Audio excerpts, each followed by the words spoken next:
The time it take to win. The time you made the greatest. Yeah, you made the greatest time with your life. Right now is greatness. You picked the perfect time in the world is right now. That time is greatness. I don't care how long it takes. I don't care what storm you've been through. It's greatness. It's how legends is born. Greatness. I couldn't do it without the greatest group in the world. Greatness. I couldn't do it without the greatest nephew in the world. Greatness. I'm Mac, CEO of National Streaming Sports Network and the host of the Mac and Jack Sports Show. And you're watching Our Lady of Sports, Sonia Pearson, host of Prim and Proper Sports. Thanks for watching. Hi, guys, and happy 6/12/24. I have a very special introduction tonight to you guys out there in Prim and Proper land. I'm your host, Sonia Pearson. This is Lawson, and today is his 6th birthday, my first son. So everybody out there, just wish him a happy birthday. In fact, I'm going to let you see him really well. I'm going to take this virtual background off so that I can make sure he's very visible. So he is the big 6 today. So I'm dedicating tonight's show, 6/12/24 of Prim and Proper Sports, episode to Lawson Snickers, the big 6. And welcome, everybody, one and all. Thank you so much for joining me once again on this amazing podcast. I hope everyone has had an amazing Wednesday. You guys, we are moving on through this month. Sunday is Father's Day, so happy Father's Day to all the dads, uncles, brothers, and mentors out there in all the viewing land. Now, tonight, I have another blessing, you guys. I have the absolute pleasure of bringing on another co-host, a podcast guru himself of the Detroit Lions, the Detroit, you guys. Let's get it. Don't get it twisted. I hang with felines, Panthers and Lions. Gonna bring on the one and only Nate Castro of 313 Den. What's going on, Nate? How you doing in the D12? I'm doing good. How you doing today?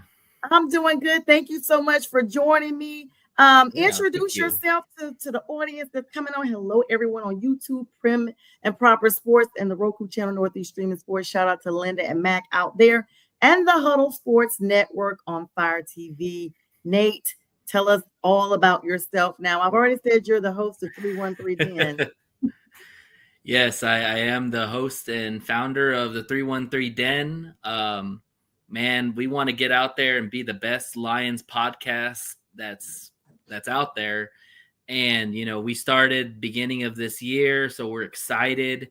You know, I've always wanted to do my own podcast. It's been a dream of mine, and I have a great co-host in Jeremy Myrick that we do it together, and we both love our Lions, and we're excited for the new season. But we're true fans. We're not the fans that just jumped on the bandwagon because the Lions started winning. We've been there through the thick and thin. We've been through 0-16. We've been through the craps of Matt Patricia and so on. And we roll with our team. And there's no sorry, I'm trying to lost my thought there. There's no secret that when you have a strong foundation that you're building and you have a strong ownership, you have a strong GM, you bring in a coach that can motivate anybody to play for him, you're going to win and you're going to have success. And that's what the Lions are now doing. They're doing it the right way and they're building the right way. And we're not going anywhere. We're only going to get better. And honestly, Super Bowl or bust this year.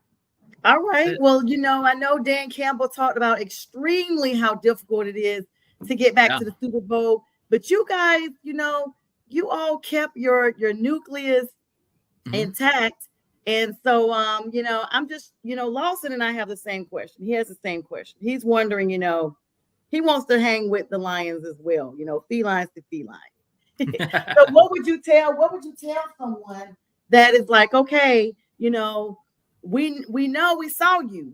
There was no doubt that the Lions were roaring. I mean, I became a believer. I was literally like, oh my gosh, Dan Campbell and the Campbellites are up here. I like that. Campbellites. I like that. I'm going to use that. I like that.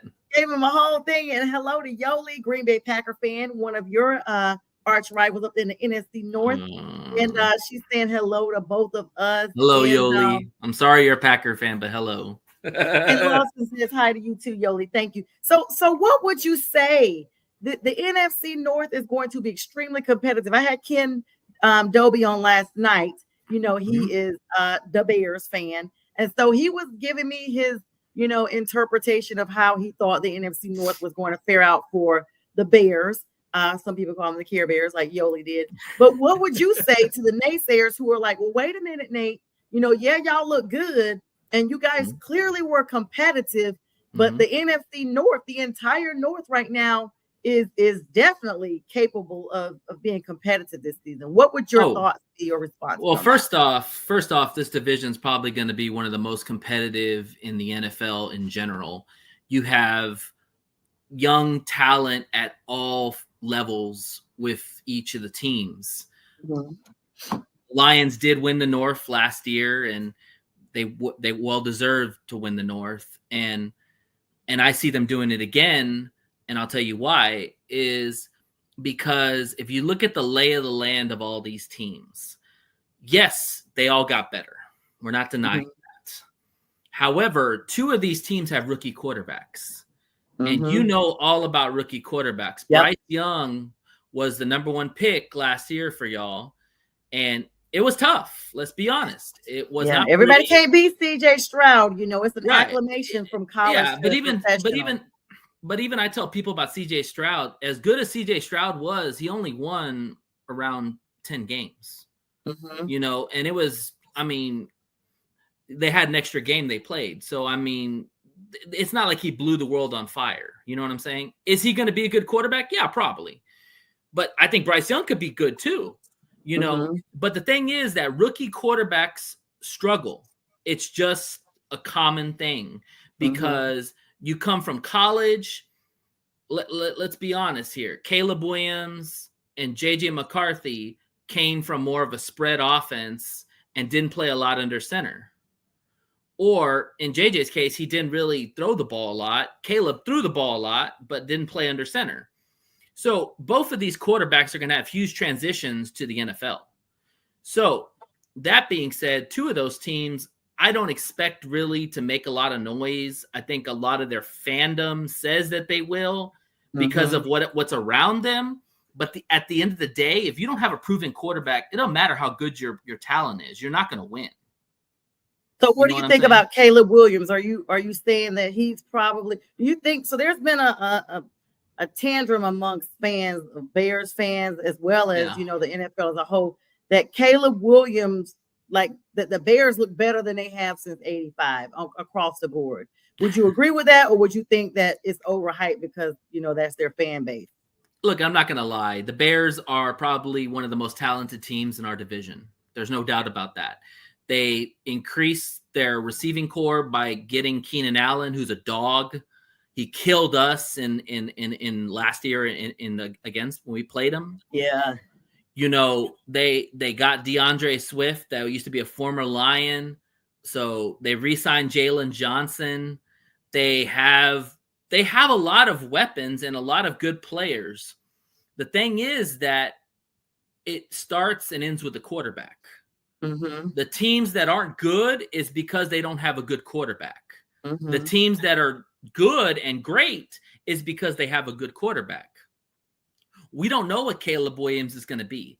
When I watch Caleb Williams play, I saw a guy that likes to run out of the pocket, throws off platform a lot, kind of does a lot of Patrick Mahomes in some aspects. Yeah, he's not going to be able to do that in the NFL. He's going to have to throw from the pocket consistently. Now, the one thing I will say about Caleb Williams is that Caleb Williams is probably got the best situation that a rookie could ever have. You've got two legit receivers and one possible rookie receiver that we expect to be good, but I don't give anybody their flowers until I see them play an NFL game. So you've got two legit receivers, you've got tight ends, you've got running backs, you've got a decent O-line. Like, you have all the pieces for Caleb to be successful. But it's up to Caleb is if he's ready. You know, that's my question. And then same thing with Minnesota. You know, Minnesota, you've got JJ, you've got Addison, you've got Hawkinson, you've got a good line, you've got Aaron Jones, who came over from the Packers, but you have a rookie quarterback. So kind of circling back to that is like, basically, I'm not worried about those two teams, I guess is what I'm trying to say, because they're going to have their lumps. They're going to take their losses. It's probably not going to be a year for either one of those teams. They'll probably be fighting for last place or third place. And then you have the Packers, of course, which, you know, your friend Yoli's a Packer fan. And I'll say this about the Packers. Jordan Love, I think, is going to be a really good quarterback, but he only played really 8 games of really good football. Yeah, I forgot all about Green Bay. All I could think about was I literally legit have been telling everybody, hey, everybody, Green Bay was that sneaky good team that came up and eliminated Dallas out of nowhere. That's when people started paying attention to Green Bay, is like the last couple of games. They didn't notice it because I didn't notice it. And I was literally like doing this show every week, like, oh, okay, some shows never mentioning Green Bay. And then we got plenty of shows on this huddle thing that loves Green Bay. So they get all the love in the world. Yoli is a Green Bay fan. She has 8 brothers that are Bears fans, and she is the only Green Bay fan. And they all live in Illinois. So Yoli, she's been giving it to the Bear fans because they haven't beat the Packers in almost, I think, 3 or 4 years. Yeah, she's always on there talking about that, and very, interactive. I love Yoli. She's amazing. So all right. So what about Minnesota? I kind of, Kirk Cousins comes to Atlanta, and now they got JJ McCarthy, who, in my opinion, was not supposed to be moved up that high to be taken in a draft. But they got Sam Darnold also. Jets, Carolina Panthers, and I think he went somewhere out in the West for a minute. And now he's with you guys, and they are projected to start Sam Darnold. I don't know. To me, my opinion is always some quarterbacks or team players, period, any position, go to other teams and flourish. The Panthers are a prime example. DJ Moore was good, and then he had a mediocre year, and now he's with Chicago and balling out. Christian McCaffrey, who was good in Carolina, but repeatedly got injured because of our O-line, now is on the cover of Madden. The second running back behind Barry Sanders, who had his, a couple of covers, but Christian is the first running back to have the complete cover to himself. That will be debuting in August of this year on Madden. I did not know that. That's awesome. Offensive Player of the Year nominations a couple years ago with the Panthers. He almost was Offensive Player of the Year this year. His name was up there amongst talks with the quarterback, and he is just balling out. He got like a small injury, but he played through it. He missed no time. This is the first season that I think Christian has played consistently the entire season because he wasn't injured. Right. Yeah. So that's my thing. We see that, and we see, so Sam Darnold, I say all that to say Sam Darnold could go to the Vikings and be better than what Kirk Cousins was. I mean, that's a tall task. I mean, Kirk Cousins has been pretty consistent his whole career. Sam Darnold has some talent. The way I look at it is that it's not surprising that Kevin O'Connell, the head coach of the Vikings, came out today and said that Sam Darnold is their starter going forward right now. I don't expect JJ McCarthy to play this year. I think the smartest thing would be to let Sam Darnold play the whole season and let JJ sit down and learn the offense, learn his players, and then next year he'll be ready to start. I don't like the idea of throwing out a rookie quarterback. First off, a quarterback who's never really been a drop back passer. Mm-hmm. Okay. Right. He came from an offense in Michigan that is very run heavy. Yeah, he throws some play action passes. He can throw like the little slant passes. We saw that in the playoffs. But to be in the NFL, you have to be able to throw from the pocket. You have to be able to do 2-3 step backs and then throw. And I'm not saying he can't do that. I think he just needs time on task. And if anybody knows anything about Kevin O'Connell, he comes from the Sean McVay tree. Sean McVay loves to throw the ball. And it's going to be very hard to get JJ McCarthy to buy into that right off the bat. You're going to have to wean him in and take time with him. That's why I say Sam Darnold is the perfect quarterback this year for the Vikings. You take your losses, and you've already locked up JJ, so he's not going anywhere. You already paid him. So you take your losses, you lose a year, just like the Lions did. We lost a year with Goff when he first came to Detroit. We lost a year, but the next year we got better, and then we've gotten better the year after that too. That's kind of what the Vikings, I think, are going to do. Is don't start JJ, just play Sam Darnold. He's an average quarterback. He might have a rebirth. Who knows? You could be right. He could be better than Cousins. I don't know. I haven't seen it yet, but who knows what's going to happen. But I think he's the perfect bridge quarterback to JJ McCarthy this year. Okay. And I second that. It's going to be exciting to see if we actually see Sam Darnold look amazing. I mean, it's kind of one of those things that you can't count anybody out yet because you never win a playoff game or a game period in June. I mean, this OTAs, mandatory mini camps just started on yesterday. It was a big hype about Aaron Rodgers and a few other people, but of course his name was at the top, missing mandatory mini camps. Right now it's just that time of year that they're just giving out the small reports of what they are seeing on the field. Not too much, of much anything. It's just basically the fact that this is one of those times that we are kind of in the in-between. Even Tom Brady came out today, and he's been very vocal the last few months, maybe even a year, of his perspective of the game of NFL. And he even said today to the NFL reporter, Charles Robinson, who is a reporter with Yahoo Sports, he basically told him that quarterbacking has gone backwards in the NFL. I mean, he's been vocal about talking about how, quarterbacks are the plays and what have you. I mean, some of this stuff is kind of like, okay, we've already seen this, Tom. And I guess since he's out of the league, he's just supposedly bringing awareness. I mean, I don't know. Well, what are your thoughts on that? Let me kind of piggyback on what Tom said, because I think he's right. If you look at last year, there was more success with backup quarterbacks than there's ever been in the NFL.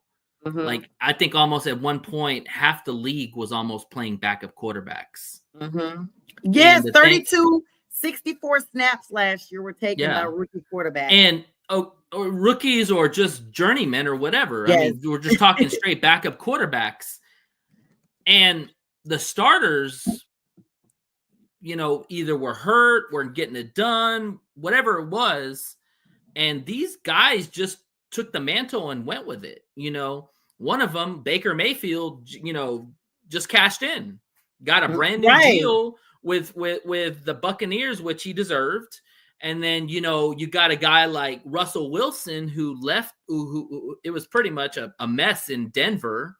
Don't know why they traded for him, but they got him. Now he's in Pittsburgh. That's a mess. That's a mess. That's a mess. The fact that they would bring Justin Fields there and then they wanted to do that. And hello to James. There's some comments coming in. Let me take a small pause. Yes, Yoli's saying, I like the little blue Smurf. That's funny. James is saying, what's up? Hey, brother, what's going on, James? J Train of the Friday with the Fellas. It's a regular show I have now. Started out with them occasionally coming on. People love them. So we now have them Fridays at 7. It's him, Anthony Fernandez, who is known as A-Train, and then Kevin Davis, who's known as just Kevo. So hello, Nice. and Yoli's definitely saying there's good.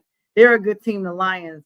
Thank you. Yeah, so I mean, but Kirk Cousins never won. I kind of want to go back to that for a minute. Kirk Cousins never won a playoff game. He's just good, he's just good there. But Atlanta thinks he's going to be their saving grace down here. I mean, what do you think? Atlanta already has a complete package. I know, Yeah, Atlanta's like Kirk Cousins. He actually, kind of is like what Caleb's going into a situation. He's going into a very loaded team with Bijan Robinson, Drake London. He's got Pitts at tight end. Got a good line. They've got a solid defense. He's coming into a good situation, and realistically, that division is very up for grabs. Mm-hmm. I mean, Carolina could shock the world and make the playoffs or win that division. Yeah, exactly. You're only the second person to tell me that, so thank you for that, Nate. No problem. I mean, on my good side. I mean, Bryce Young at some point I think is going to pop. And I love the Xavier Legette draft pick. That was a big guy I wanted the Lions to get. I mean, I'm not mad. I like Terrion Arnold. I love Ernest Rakestraw, but I was a big Legette fan. And I know you watched him because he played in South Carolina. I mean, the guy's a dude. He's a huge guy. But he's got speed too. Yeah, he's home. Yeah, perfect. And so you got a perfect weapon for, with Bryce Young. You got Thielen still. I think Thielen's still on the team, right? Yes, okay. AT. Fingers crossed that he stays. Like, I heard some rumblings early on that he might not, and I'm like, please don't say that, because the AT connection was real. Like, he was just clutch in a lot of he's a perfect complement for a young quarterback like Bryce Young. Yes. You've got to surround weapons with a young quarterback. That's why some of these quarterbacks, people are expecting them to be better because of the weapons they already have around them, and but kind of going back to what you're saying about the Falcons, I honestly don't know, because you've got the Panthers, you've got the Falcons, you've got the Saints, you've got the Bucks. You could argue on any of four of those teams could win the division. It's just a matter of quarterback play. And if we're just talking quarterback play, because that's the most expensive position on the team and the one that gets judged the most, I would probably say right now it's Baker Mayfield. Mayfield, he got his bag. He got another contract. He played well, even though we whooped his butt twice last year. And let's be clear, even though he started out with Cleveland, he was a Panther and we let him go. So that's another example. Yeah. Like, I still don't know. Like, Baker did decent for us. So it's just going to be one of those things like, oh my gosh, like it's going to be a very competitive league. You brought up CJ Stroud earlier and how he came into the league, basically a phenom in his own right, because very rarely, I mean, we see it from time to time, but a quarterback, especially with a new coach as well, to come in, take your team all the way up to the playoffs. And they actually had me rooting for them silently, because I was just like, wow, what an underdog story to come from the bottom and go all the way with a rookie quarterback and a rookie coach. The AFC South is going to be super competitive coming up. Good. I guess you already got it. Yeah, I was getting a little dark there. Sorry. I literally had sent you a message, but I don't think you saw it. So I was like, when we I didn't see it. No, I didn't. Maybe you'll see it. So awesome. So thank you. There's light now. We're good. Yes, because our audience would have been, what happened to her guest? But I'm glad you're here. So thank you. You did ask me before the show. That's poor parenting on myself, because I forgot it's getting dark. So yeah, but what would you actually say to that? Oh, yeah. So Yoli, he does have his own show. Tell some people are just coming in, Nate, so let them know how to find you. So yeah, you can go to our Facebook page, the 313 Den, search that and follow our page. We always add content every day. We try to scrounge up any kind of Lions news right now, because right now we're in the dog days of summer, but we try to add little contents. We put our podcast up there. Our podcast is the 313 Den. It airs 6 to 7 on Saturdays. On on the Huddle Stream Network. Please check us out. It's Central Time. Yeah, we talk Lions. Like I said, right now we're doing a fandom kind of like the next 6 weeks, since we're not really going to be having a lot of Lions stuff going on. We're bringing on fans. And so if you're a Lions fan or, or even an NFL fan, I mean, we'll chop it up with you and we'll talk your team. But yeah, we're kind of giving to the fans like this opportunity, giving a platform for a show. And it's like, hey, come on our show, talk to us, and so, yeah, if you're interested, please message us on the Facebook page and we'll get you on. And I love that because you guys are a new show. But yeah. I remember when I tell you guys, because you and I were talking before we started live, I've been doing this since 2016. I didn't realize it was that long until, YouTube shows you when you created your page. And I'm looking at some of those old videos, like Cam Newton and Luke Kuechly and all of them were still on my team when I started my podcast. I still have podcasts on the original one because it started out with me just doing a Panthers podcast, kind of for the fact that I had the Pantherettes, fan club. And then I was just like, well, I have an interest in all sports. So then I found myself talking about other teams like, we got beat by them today or we beat them. And then I was like, okay, you know what? It just became a whole thing. And then Mac and Linda, the great producers at Northeast Streaming Sports, reached out to me last fall, and the rest is history. It literally took off from that point. I can't thank them enough. I love them. They are amazing people up in the Northeast. And they have the Sunday morning big sports show, the Sunday morning big football show. Mac and Jack have their show.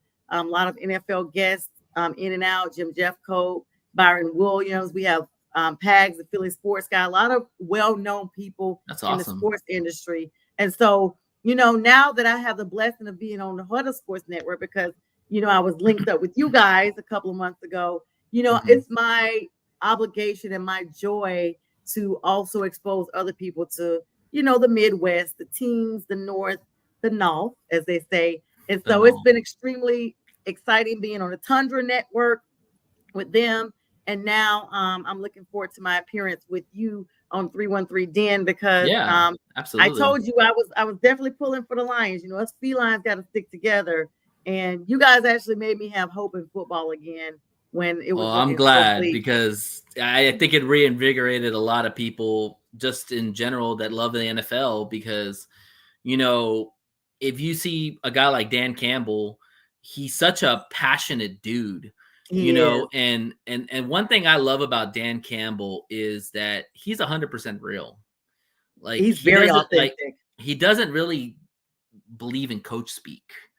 He tries to, because I'm sure his people have said, hey, coach, we might just need to just tell them what they want to hear, but he don't care. Like he's real as it comes. And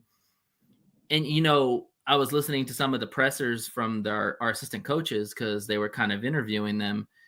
And the one guy that never met this guy before, I'm going to give you a little quick story.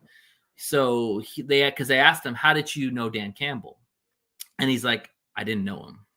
He's like, I went to one of his OTAs and he didn't know who I was. I guess he maybe just popped in for whatever reasons or was invited. And he's like, Dan Campbell singled me out and talked to me for like 20 minutes or 30 minutes aside when I was there.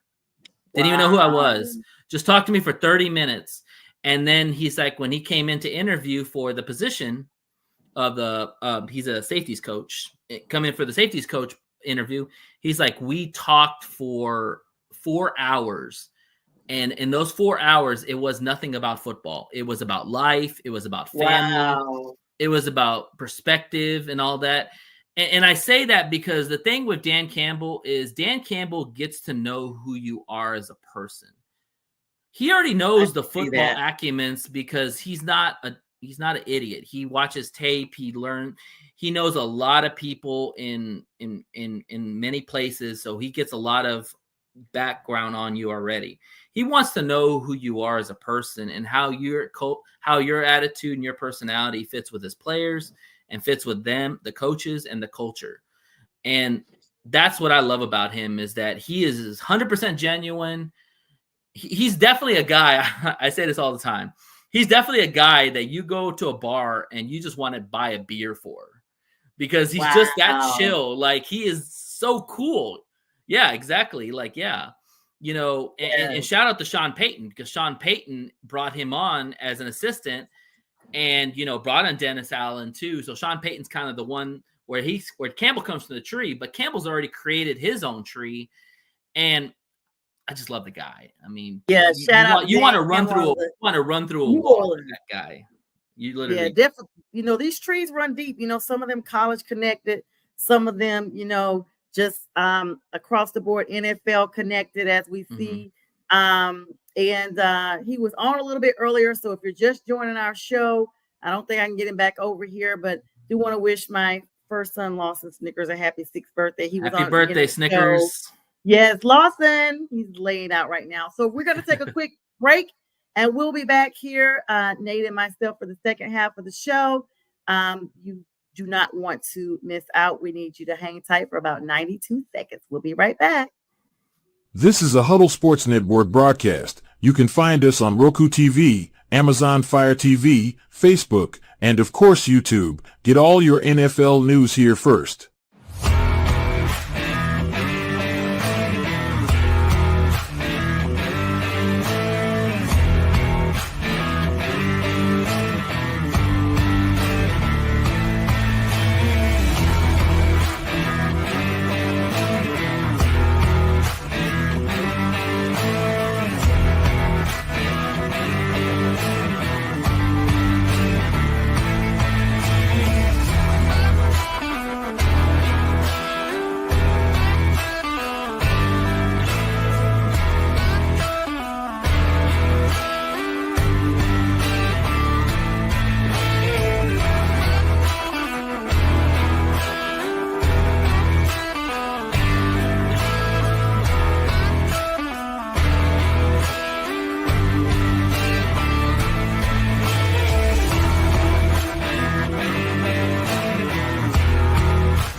All right, so here's Lawson for you guys. Was able to get him back with his little birthday hat on. He thanks everyone, Lawson Snickers, for the love. And Nate, we thank you for hanging out with us. We're kicking off the second half of the show here. Yeah, thank you for having me. I'm loving it. Yes. Shout out to the Huddle Sports Network. And let me tell you one thing about me. People never come on once. Your family, once you come on that one time, it's like a, gentle, friendly reminder. I'll be reaching out like, hey, what's your schedule looking like? Ready for you to come back. I always love talking football, especially now that basketball is kind of coming to an end. There's going to be a lot of free time in the evening, so yeah, I'd love to come back on. You're doing a hell of a job. Like, thank you so much. I really appreciate that. I feel ESPN might be calling you at some point. My sister has a joke about that.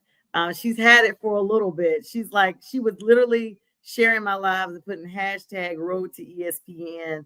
So shout out to my sister, Anissa Jones, in North Carolina tonight. I really appreciate it. I received that. I kind of have an interest in being like a legal sports analyst as well, because I have a law background. So yeah. And James J. Train said Lawson is such a good sport wearing his birthday hat. He is, J. Train. Listen, I can't keep it on the whole time. I've already taken it back off of him so he can relax.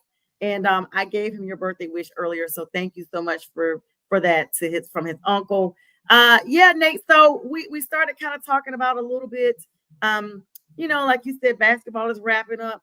Just your opinion without going too far, because I don't think on you guys' show you talk too much NBA.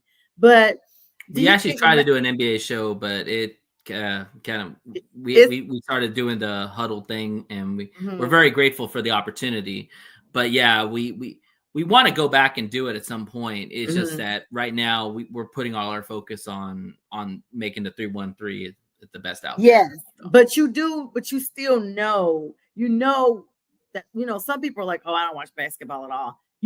Like the Mavs. Well, I'm a savant. I watch everything. So what you got? So my question was, I personally think that the Celtics are going to get it done in 5 games. What are your thoughts on this? Like, they're playing the next game. It might be tonight or tomorrow. They're playing tonight. Yeah, they're playing. Yeah, it's 50-51 right now in Dallas. Thanks for that shout out. So the Mavs are trying to hang in there, because right now they're down 2 games, and there's no team since 2018 that has come back from a 2-0 deficit. It's literally only 5 teams in NBA history that's come back from a 2-0 deficit to come back and win the playoffs. And if the Celtics win tonight, I don't think there's any team that's come back from the 3-0. I think that's a 0 right there. It's pretty much done. So they blew them out really bad the first game. What are your thoughts on what may transpire? Do you think the Mavs get it done tonight? I think, honestly, I don't know if it's going to be a sweep if Boston wins tonight. I think Dallas has some kind of idea or hope that they can win at least one game. Mm-hmm. But the reality is that Boston's kind of like the 49ers of the NFC. They're more a veteran. They're more of a veteran type of team, but they have dudes everywhere. Yeah. That's what Boston is. They have dudes everywhere. They have vets. They have Tatum. They have Brown. They have Holiday. Porzingis though. Porzingis is out, yes, but they have Horford. I mean, they have a legit starting 5, even without Porzingis. And the problem with Dallas is Dallas has got Kyrie and Luka. Yep. That's it. And Kyrie is not the Kyrie he was a few years ago. He's only like Robin to Batman, in my opinion. Right. And so it's an unfair series because I think people watch Boston and how talented they are. It's not surprising what they're doing. And the fact is that it's only a 1-point lead at halftime on the road. That's not good for Dallas. Because when you come home, you're expected to really blow them out or get that energy going. And the fact that Boston is only 1 point behind you at halftime, that's scary. Like Boston might not be playing their best and they're still right there. So and resting. Because they got a whole lot of weapons. Exactly. Yeah. They got a whole lot of weapons. I mean, and let's just be clear, Boston really bounced back after that whole coaching debacle a couple of seasons ago. And so to see them come back, I'm not a Boston fan, but they already coast. I am a Jason Tatum fan because he's a Duke alum, and I'm a big Duke fan. It's just going to be interesting to see. But like James said, if Boston wins tonight, you may as well open the broom closet up and pull out the mop bucket and the broom. I don't think Dallas is going to get swept, but yeah, Kyrie is going off tonight, which is expected. I said 5 games. 5 would mean they may win 1, and then that's going to be it. Because think about it. I think they win 1. Yeah. Yeah, and then that's going to be it. So to me, one and done is almost a sweep. It's just delay and inevitable. It's not the sweep. Yeah, exactly. Well, all right. So let's get your opinion. Moving on away from NBA. Good luck to those guys. Mm-hmm. And James does say that Porzingis is out and Boston is still finding a way. Exactly. Yeah, they're just deep and talented. That's what happens when you have one player go down. Somebody else steps up and gets the job done. That's just how Boston is. Yeah. Speaking of getting the job done, there's no dollar amount that's publicized yet. If anyone knows, James, you're watching, you can feel free to look this up for me and drop it in the chat. 51-year-old Mike Tomlin, whose career was up and down. No one knew where he was going to be. 173 to 100 to 2 ties in his 17th season as head coach with the Pittsburgh Steelers, has now found himself in the last year of his contract with a 3-year extension. He was mostly successful during Ben Roethlisberger's time there, but of course, the Steelers are looking to be more back to the old school Steelers. We're having both Russell Wilson and Justin Fields there. Congratulations, first of all, to Mike Tomlin. Pittsburgh you don't hear of them firing their coaches. Like, they just keep coaches. I think they only had 6 or 7 their whole. Yeah. They had Cower and they had, I don't remember the guy's name, but they had one coach and then they had Cower and now Tomlin. Yeah. Yeah. It's unreal because no matter what they look like, it's just like, they're not going to, and this is my thing. They always say that they are still winning. And my thing was always like, well, are they really winning? Because they were just in a wild card. But I guess that's a win if you think about it. I mean, he hasn't had a losing season in his tenure, which is insane to think about. Now, are they on the cusp of getting to a Super Bowl? Probably not. But they have been competitive, and I feel like he gets the most out of his players. You know, I love Tomlin. I have nothing but the respect for him because, you know, in this world, minorities, it's hard to be a head coach for even a couple of years. Like, you know, it's such a short thing that they give you, as far as if you don't get it done, you're gone. Yeah. You know, look at the Panthers. David Tepper gives you 18 months. Yeah, exactly. 18 weeks. Wilkes got the boot like literally when he walked in the door. Oh my God, poor Wilkes. I mean, he got the boot and he was winning. And then he went to the 49ers, go to the Super Bowl, and it was not the reason why they lost, and got the boot again. Poor Steve Wilkes. It's a cutthroat world out there, especially in coaching. But for a guy that was a defensive backs coach to get a shot at such a prestige franchise, and one that believes in truly giving everybody and anybody an opportunity, the Roonies, which are the platform for, you know, diversity, which I love. He's lasted 17 years. That's insane. Like you're talking greatness in that aspect for him to be there that long and that storied franchise. And like I said, he's never had a losing season, you know, and you're not going to win a Super Bowl every year. Like, fans have to understand that. But Mike Tomlin's gotten rings. He's got rings to show. Yeah. He's got some jewelry, as they say. And James said it right. He says the success is indicative of the storied Steelers history as a great organization. Their loyalty to their staff, respect. And to that end, while we were chatting, Pittsburgh has had 16 coaches in their history, with the first being Forrest Dukes in 1933 for Forrest Dowd, my apologies. And all the way up to the last few coaches, the era that we would remember, would basically start, I guess, Chuck Noll, 1991. Yes. Are you kidding and then Cowher, me? That's like 30 and then Cowher years. came on. Yeah, and then Cowher, and then Tomlin. Yeah. Yes, but to know that they are literally coaching that long, like from basically 22 years as a coach, Chuck Noll, and then Bill Cowher, like 1992 to 2006. Like, that's from my high school all the way through my college. And then, of course, Chuck Noll was before I was even born, all the way up to the point I was a junior in high school. Crazy. And then Mike Tomlin's been there since 2007, winning the Motorola NFL Coach of the Year in 2008. Now, I mean, kudos to him. I mean, do you think there's really going to be a debacle with the quarterback position up there? Because, you know, I honestly was shocked, Nate, when I saw them bring Justin Fields there after they had gotten Russell Wilson. I mean, I know they got Russell for pennies because Denver's still paying them, but I guess it's kind of like a really good investment move, because in case, you know, and then you meet the minority quota, because you got 2 minority quarterbacks.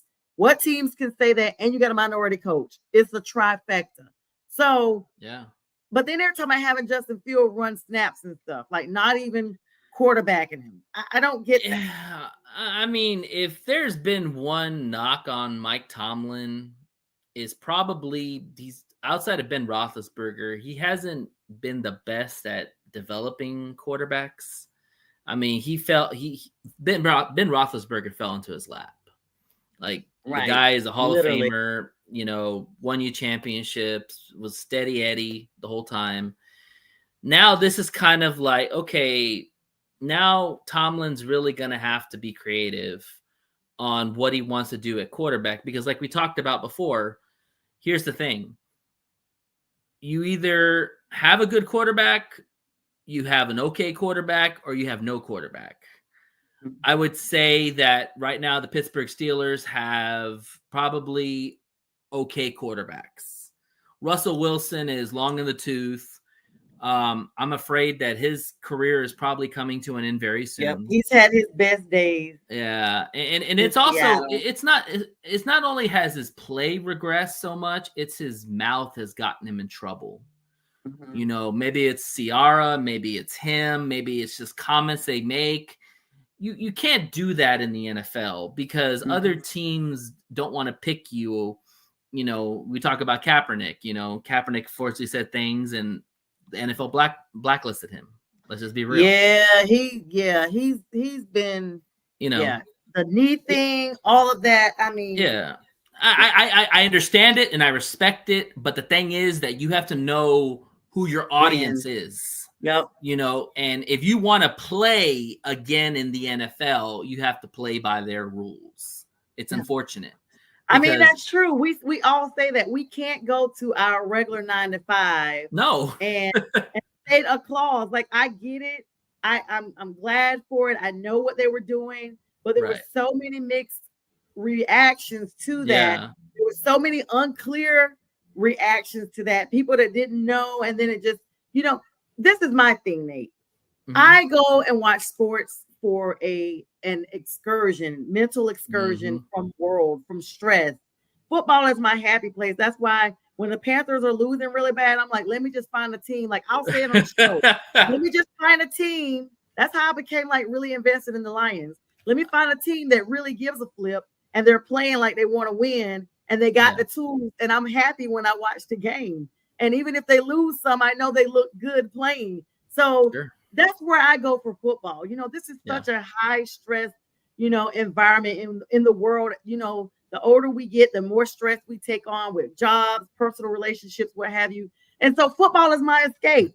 And so I just personally was like, I don't want to see it. Then all of a sudden there's no national anthem. I'm not going to get into all that. I'm really glad you said that because I actually had this conversation with my friend earlier yesterday because I don't know if you heard about the Harrison Butker speech that he gave. Did I? Stay home and bake cakes and stuff or something? Yeah, and on top of that, now the Chiefs he wants a new contract. Well, you think the Chiefs are gonna, you're kind of becoming a PR nightmare for us in some good ways and people portraying other ways. Now but wait a second, Nate. He did save the life of his linebacker who just had a cardiac arrest. I did hear about He was the one. He was the one that noticed that and got him help. So I think that's going to bounce out a little bit. Yeah, but this is my opinion, and I'm going to make this very, very clear. This is my opinion.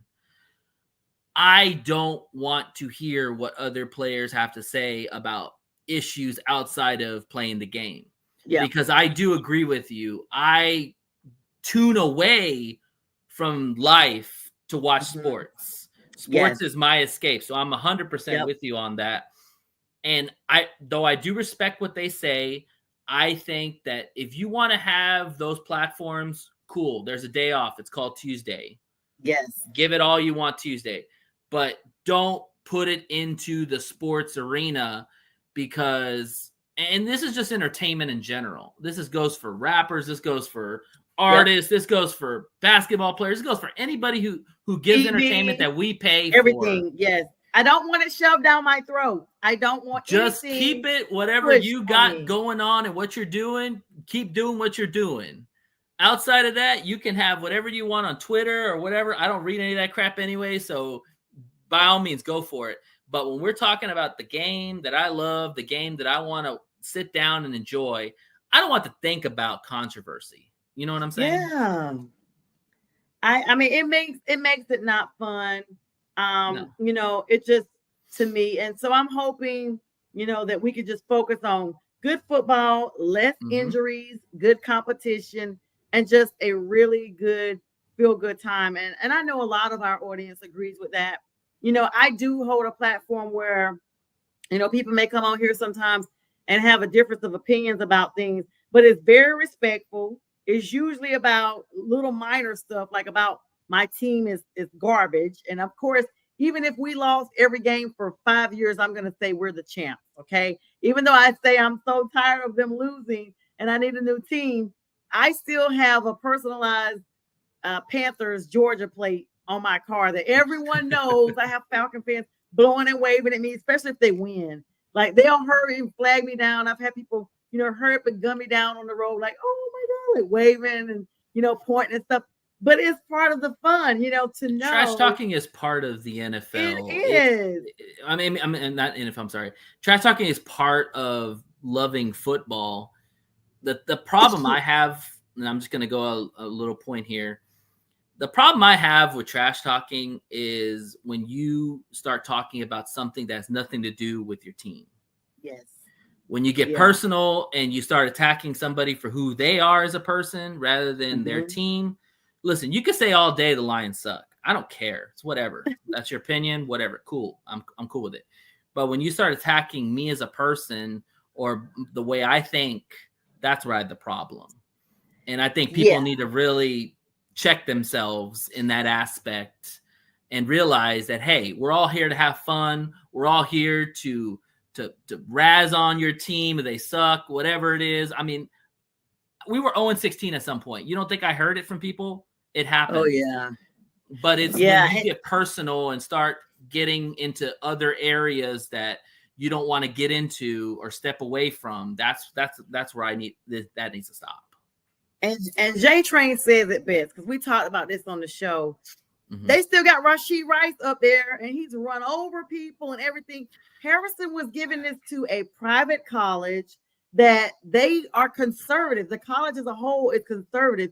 And the only reason why it's such a big PR nightmare, so to speak, is because we live in a social media era. Everybody's recording everything. Everybody's tweeting, retweeting, posting, TikToking, everything. So you can't have anything just in the confines of where you are anymore. Let me say this real quick about that, because he brings up a good point. Yes, I understand it was a conservative school. Yes, I understand it was church first and everything else second. I get that part. That doesn't mean you have to portray your beliefs on these people that weren't expecting that. Why can't you just say, hey guys, it's going to be hard out there. Educate yourself, do right, make right decisions. There's no reason to put all those stuff out there just because you're playing to the crowd, which, quite frankly, the crowd wasn't even expecting it. Right. I said that. And then you put yourself in a situation that now people know who you are. You've gone viral. And like anything in life, there's going to be people that agree with you and there's going to be people that don't agree with you. Yeah. And again, you've got to know your audience. Like, people, right or left, people buy football tickets. And you're putting yourself in a situation now where now the Kansas City Chiefs are going to think of like, well, man, what kind of backlash is he going to get when the games go? If you start sucking, how bad is it going to get for him? You know what I'm saying? Like, you just painted more of a target on your back. And right. So even though that was bad, this is my opinion, because I'm pretty conservative. At least I grew up conservative. Sure. I've gotten more liberal as I've gotten older, but my core values remain the same. Sure. And I personally feel like, okay, you can say that, but there's a way to bridge it with everything else. I believe that women should be as progressive as they want to and can still be great moms and great wives and all this good stuff, and still be educated and still be a doctor or a neurosurgeon or a lawyer or whatever. Sure. I still believe that. And I think he just did not know how to strike a balance. When you combine that with Rashee Rice, who could have catastrophically injured people or taken their lives, you're talking about two separate things. And this is my thing. If Rashee Rice is still on that field after all of that, and someone said he assaulted them in a nightclub and they decided not to press charges. I heard about that too, yeah. Then you may as well just say, okay, Harrison was running his mouth. He had diarrhea of the mouth. He didn't know when to say what he had to say. He didn't watch his audience. And so he made a blooper for all intents and purposes. That is way better what he said, even though people are going to be all in an uproar. I'm just the type of female that I always look at the bigger picture. I'm just not always like, oh, women's rights. I look at what literally is right. So a lot of people that know me, they're like, girl, you think like a guy. And maybe it's because I was a tomboy. I literally legit think like a man on a lot of stuff. And I'm just like, no, it's just what's right. And whereas he should not have said that, he should have merged it. In my mind, I'm like, it's way worse that Rashid Rice is beating up on people and running them over on the road than, some verbal words. It just shows you that we don't hold these athletes more accountable. And that's my problem with the NFL is it's so herky-jerky. You suspend one player 6 games for gambling on a football game, not even NFL, and somebody who beats up his wife gets 3 games. Oh my! Why is Von Miller still in the league? Are you freaking kidding me? They had a video and everything. Yeah, I'm floored. I'm floored about that. It's just the incompetency, and it's the lack of structure in the NFL. The NFL is all about making money. Everything is all geared towards making money. However they make it, they're gonna do it. They're gonna put gambling in. Great.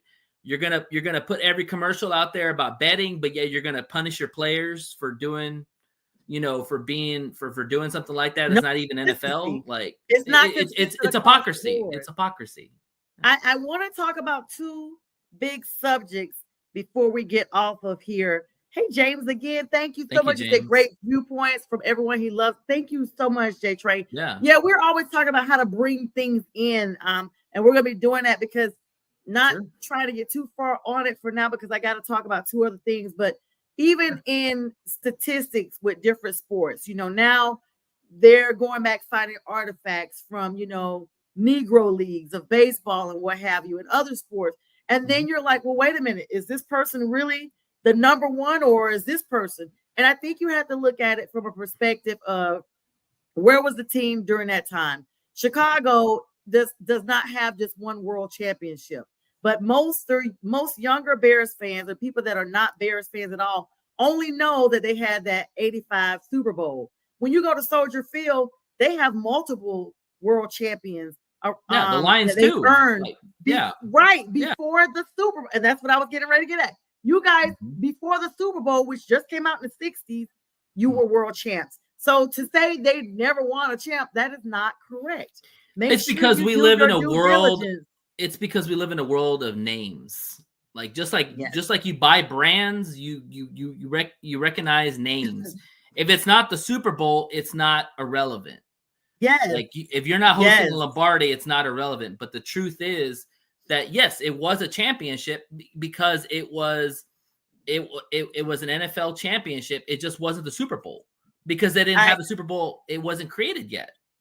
Yeah, and I got, as we literally have like a minute and a half left, I gotta get this really squeezed in. Go for it. So first I gotta get the Panthers news out there. If you guys have not heard, the Panthers, they put this video out earlier last week or this week where they're going to be doing renovations. People are so hyped up. They put the video like, this is what the stadium is going to look like, fan experience, blah, blah, blah.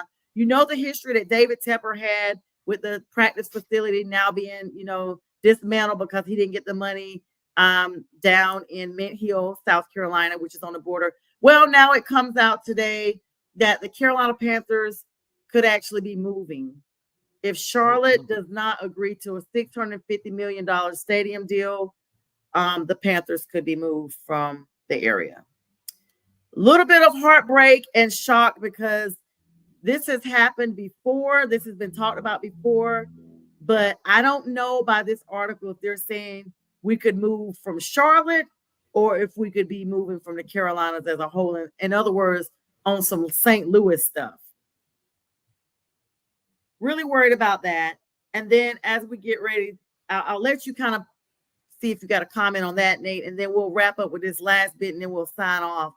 You have any thoughts about our stadium? I mean, it's tough. Hopefully it doesn't happen. I like the Panthers in Charlotte.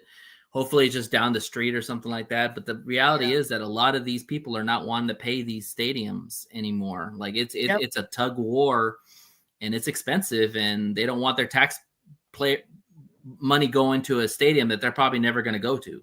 So yeah, that's true. And as we have about 30 seconds left, Brazil has gained colors of green, y'all. And so the Philadelphia Eagles and the Green Bay Packers, who are playing in week 1, are prohibited from wearing green. In Stupid. fact, the teams, And someone lost their job clearly because they didn't do their homework on this one. The teams, the NFL lost their job. Yes, Stupid. they are going to have Stupid. to be escorted in armored trucks while they are there in Brazil because of the issue with being targeted by these gangs. As we get ready to sign off, your thoughts on that, Nate? Definitely enjoyed you on the show. I mean, it's just, yeah, thank you very much. It's stupid for the NFL to even have two teams that are predominantly green if you know the rules. Like, that just speaks to to send them over there. Yeah. To send, you could have picked the 49ers and the Cardinals before you did that. Exactly, or the Lions. But Nate, it's been real. That time went by so fast. Yeah, I enjoyed it. Yeah, it always does. Having you on. Thank you for all the Likewise. comments and love. And everyone, we wish you a good night. I'll be back on tomorrow night at 7. And we bid everyone a good night. This is Northeast Streaming Sports.